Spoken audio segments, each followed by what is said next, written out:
श्री स्वामी समर्थ. 2 मार्च वार सोमवार रोजी येत आहे होळी. तर होळी हा सण वाईटावर चांगल्याचा विजय दर्शवतो. आता त्याची कथाही मी पुढे तुम्हाला सांगणार आहे. पण होळी कशी साजरी करावी, होळीचं महत्त्व काय आहे हे पण आपण ऐकूयात. थंडी संपून उन्हाळ्याची चाहूल लागते. वसंत ऋतूचं आगमन होत असतं. सगळीकडे पानगळती होत असते आणि आपल्या घराच्या आजूबाजूने काही झाडं असतील, काही त्यांची पानगळती झालेली असेल, तो कचरा सगळा एका ठिकाणी करून त्याला दहन करणे हे पण होळीच्या निमित्ताने केलं जातं. होळीच्या दिवशी आपल्याला अंगण स्वच्छ करून घ्यायचं आहे. आणि जर आपण सोसायटीमध्ये राहत असाल तर तिथं एकच होळी केली जाते सर्व सोसायटीची मिळून.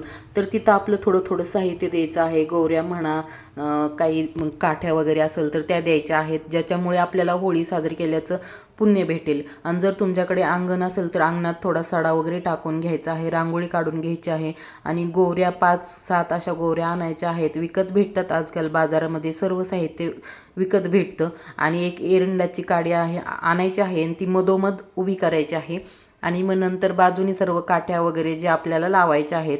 आणि मग आपण नंतर होळी पेटवायच्या अगोदर हातामध्ये पाणी घ्यायचं आहे आणि आपण संकल्प करायचा आहे की माझ्या घरातले सर्व दोष या होळीमध्ये जळून जावत. आणि जे मनामध्ये वाईट विचार आहेत किंवा कोणाशी काही वाईट शत्रुत्व आहे म्हणा, तर ते पण या होळीमध्ये दहन होऊन तिथून पुढे आपल्याला चांगल्याची सुरुवात करायची असते. असं संकल्प आपण हातामध्ये पाणी घेऊन करायचं आहे.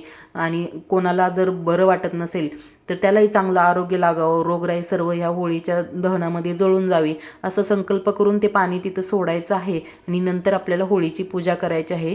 हळद कुंकू अर्पण करून, पुष्प अर्पण करून आपल्याला होळी पेटवायची आहे. आणि होळी पेटवल्यानंतर आपल्याला त्यामध्ये नारळ किंवा खोबऱ्याची वाटी, कोणी खोबऱ्याची वाटी टाकतं, कोणी अख्खा नारळ टाकतं त्यामध्ये जळायला. अख्खा नारळ जळायला खूप वेळ लागतो. खोबऱ्याची वाटी टाकली तरी चालते. आणि ज्यांची इच्छा असेल की होळीच्या निमित्ताने नारळ टाकायचाच आहे तर नारळ पण टाकावा.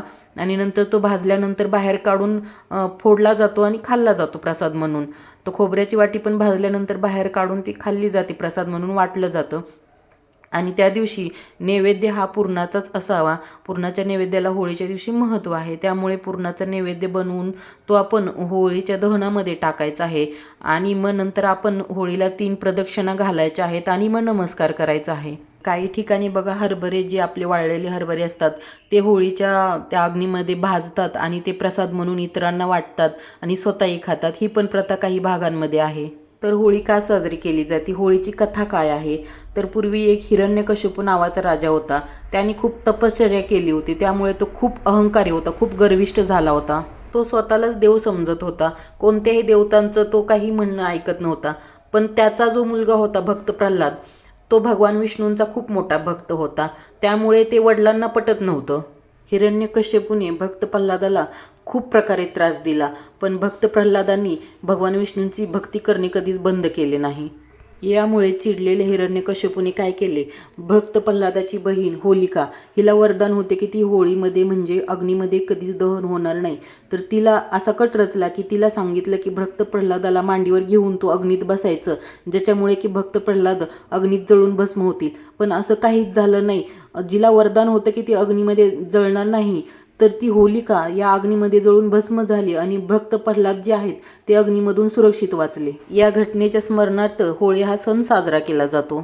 तर यामधून आपल्याला काय समजते की सत्य आणि भक्ती, चांगुलपणा हे नेहमी जिंकत असतो आणि असत्य, अहंकार याचा शेवट निश्चित असतो.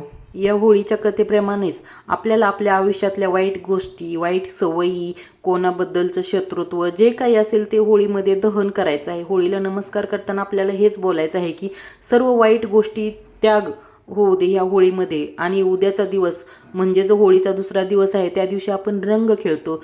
तर तेव्हापासून आपल्या आयुष्यात चांगले रंग यावेत म्हणून रंग खेळला जातो. नवीन सुरुवात असते. आणि होळी हा आपल्या मराठी वर्षातला म्हणजे पाडव्यापासून आपलं नवीन वर्ष सुरू होतं. तर होळी हा शेवटचा सण असतो आपला वर्षातला आणि पाडव्यापासून आपण नवीन वर्षाला सुरुवात करत असतो. होळी हा दिवस खूप खूप महत्त्वाचा आहे. या दिवशी हुताशनी पौर्णिमा पण आहे आणि होळी हा सण पौर्णिमेच्या दिवशी संध्याकाळी साजरा केला जातो. तर तुम्ही पण आवर्जून होळीला नमस्कार करा, नैवेद्य दाखवा आणि होळीला 3 प्रदक्षिणा घाला. आणि तुमच्यातले जे अवगुण असतील, आता प्रत्येकाच्या एक तरी काही वाईट सवय असते किंवा कुठली जी गुण आहे ते सुटत नाही, त्याच्यासाठी तुम्ही होळीला बोला आणि ती गोष्ट त्या दिवसापासून त्याग करण्याचा प्रयत्न करा. जर तुम्हाला ही माहिती आवडली असेल तर नक्की व्हिडिओला लाईक करा. धन्यवाद.